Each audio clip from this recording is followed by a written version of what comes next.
Good evening. You're watching the main news on HKIBC. I'm Sarah Wong. Our top stories tonight. President Xi Jinping says Hongkongers want a better life as he spells out what he expects from John Lee. The new chief executive pledges to ensure stability and prosperity in Hong Kong. And the first number 8 typhoon signal of the year is now in force. President Xi Jinping says the one country, two systems principle has been successful and is here to stay. In his address at the inauguration of Chief Executive John Lee, Xi said Hongkongers want a better life, including a bigger home and better education. Chloe Feng reports. President Xi Jinping said true democracy in Hong Kong began after the handover 25 years ago when Hongkongers became the true masters of their own city. 一国两制的根本宗旨. Speaking after the swearing-in of the new government, he said the one country, two systems governing principle and the basic law have proved to be a success. The city, Xi noted, managed to forge ahead despite an international financial crisis, the COVID pandemic, and social unrest. 这样的好制度 There is no reason to change this good system, Xi said. It shall be upheld in the long term. But it has to be carried out with the understanding that Beijing enjoys full jurisdiction over Hong Kong and that patriots run the city.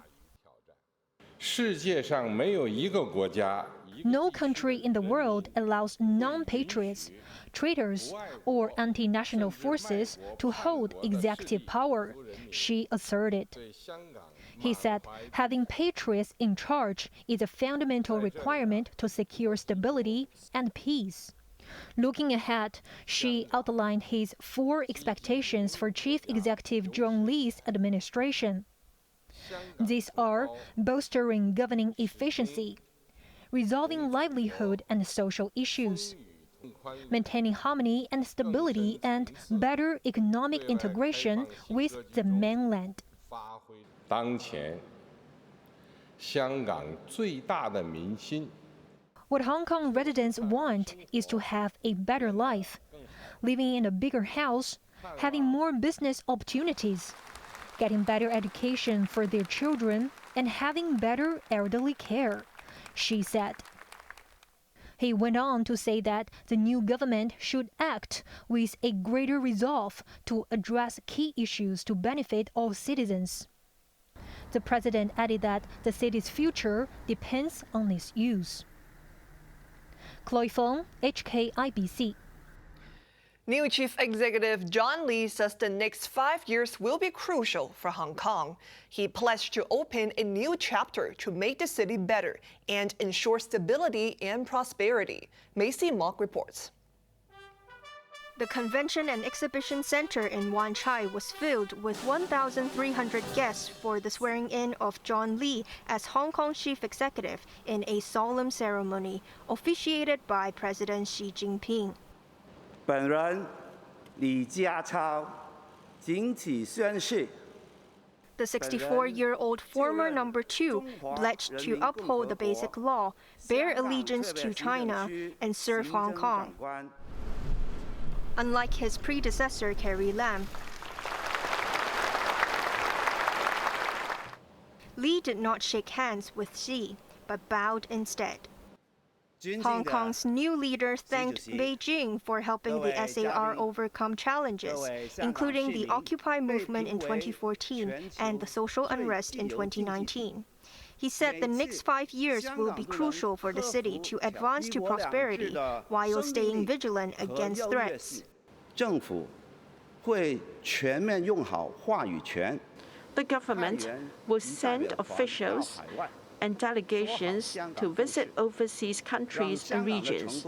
We shall make good use of our discourse power to tell the Hong Kong story well and tell them the achievements and real truth about the success of Hong Kong. Together, we will start a new chapter for building a better Hong Kong, contribute to the long-term stability and prosperity of Hong Kong, and contribute to China's dream of national rejuvenation. 谢谢大家。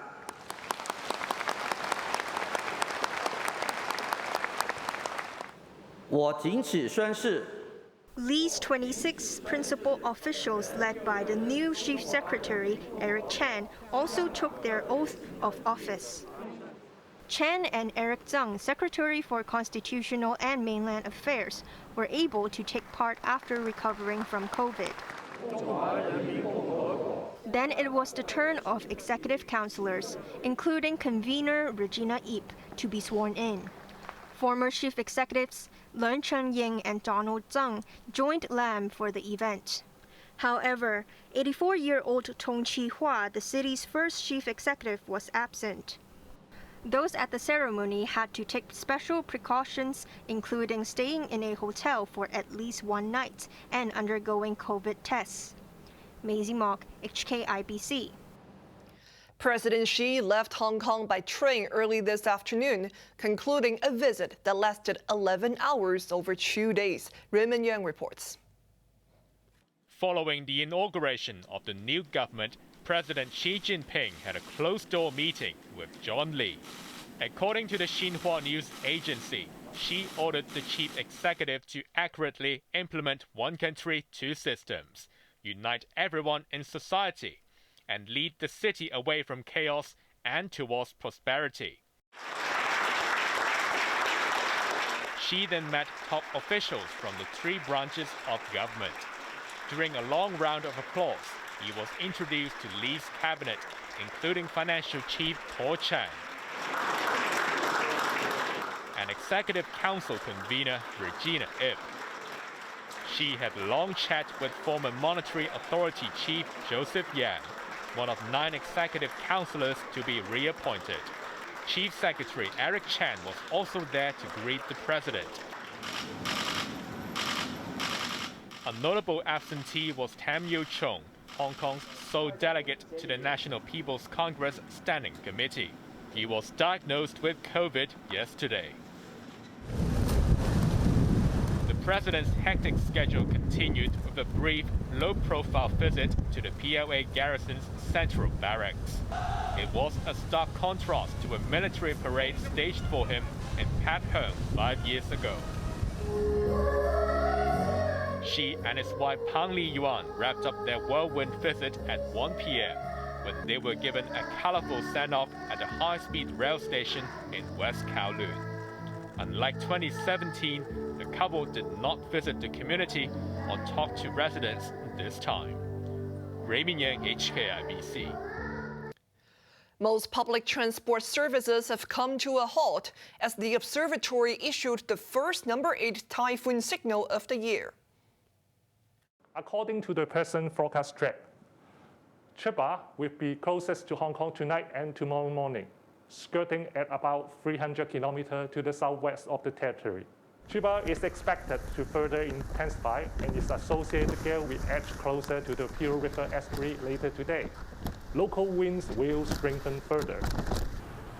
Residents in low-lying areas are gearing up for possible floods. Villagers at Lei Yu Mun have placed sandbags and water barriers to guard against a tidal surge.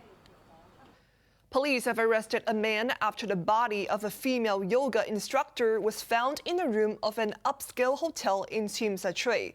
The victim had been reported missing earlier. Kelly Peng has the details. Police escorted the man back to his home in Nam Tin to search for evidence after the body of a yoga teacher was found in a Tsim Sha Tsui hotel. Officers also searched the man's car.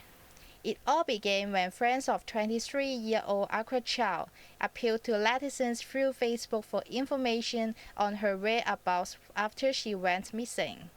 She had been scheduled to fly to the United States for further studies yesterday, but her family lost contact with her on Wednesday.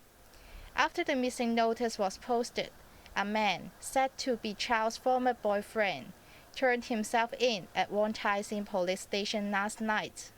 He and a lawyer handed over a key card for a room in the Ritz-Carlton Hotel. Officers rushed to the hotel and found Chow dead in a bathtub. Yau Chi Mon District Assistant Commander Ga Kam Lam said there were signs of a fight in the room, adding that Chow had more than 30 live wounds on her body. Officers seized a 27-centimeter-long knife and blood-stained sheets. Police classified the case as murder and arrested the suspect. Kelly Pang, HKIBC. COVID cases in Hong Kong have stayed above 2,000 for the third day in a row. Of the 2,318 infections, 153 were imported. Cases of Omicron subvariants BA.4 and BA.5 quadrupled to 36 from 9 on Monday. 7 patients were linked to the hot pot foodie restaurant cluster in Kwun Tong. There were also 31 more BA.2.12.1 infections, with almost half of them untraceable. An 88-year-old woman was the latest to die from COVID. Macau officials say they have detected COVID in 20 boxes of mangoes from Taiwan. The mangoes, weighing 100 kilograms, were destroyed before they could be sold. Taiwan insisted there is no scientific evidence that the virus can be transmitted to humans from fruit. The COVID caseload in Macau, meanwhile, has risen to 638 after 66 infections were confirmed today. Residents have been ordered to conduct rapid antigen tests and upload the result on the official health code website. Those who fail to comply risk being barred from public venues. Overseas, the U.S. Supreme Court has ruled that the Biden administration can abandon a controversial Trump-era immigration scheme. But the top court also passed a far-reaching ruling that could affect efforts to protect the environment. In a bombshell ruling, the U.S. Supreme Court dealt a heavy blow to White House efforts to tackle climate change. Chief Justice John Roberts and 5 colleagues tied the hands of the Environmental Protection Agency in limiting emissions from coal plants. The federal agency was sued by Coal-rich West Virginia for issuing regulations under the Obama-era Clean Power Plan. The court's conservative majority said today that that may be good and sound social policy, but that's for Congress to decide, not for the court. And this case was the third time just in the past year that the same 6-justice majority has really weighed in against the what's called the regulatory or administrative state. The ruling has far-reaching implications on the Biden administration's ability to advance its agenda with an often gridlocked Congress. It also triggered concerns from the United Nations. Say that this is a setback in our fight against climate change when we are already far off track in meeting the goals of the Paris Agreement. The Secretary General has said repeatedly that the G20 must lead the way in dramatically stepping up climate action. But there was a victory for the White House on migration. The top court said it can end a ruling by former President Donald Trump that forces asylum seekers to stay in Mexico while their applications are processed. A fresh row is brewing in Britain, where many people are struggling to cope with rising costs for food and fuel. This follows the disclosures that taxpayers shelled out a record $124 million for the royal family in the past year. The monarchy is the only institution I know of where the money keeps on going up, where every public service is being squeezed, people's jobs and salaries are being squeezed, and they keep on helping themselves to more of our money. With no budgeting in place, the money just keeps on going up. The monarchy also has supporters who believe that the royals are an asset to the country. Still, many are critical, especially of the massive cost of renovating Buckingham Palace. The bill for the facelift is $77 million. Another big chunk of public money financed overseas trips. Almost $275,000 was spent in March when Prince William and his wife Kate Middleton visited the Caribbean. There, they were greeted by demands for Britain to pay compensation for slavery during colonial times. On to the weather now. The number 8 southeast gale or storm signal is now in force. Tomorrow will be cloudy with squally showers and thunderstorms. Temperatures range between 25 and 28 degrees. The weather is expected to be unsettled in coming days. Now let's take a look at the weather around the world.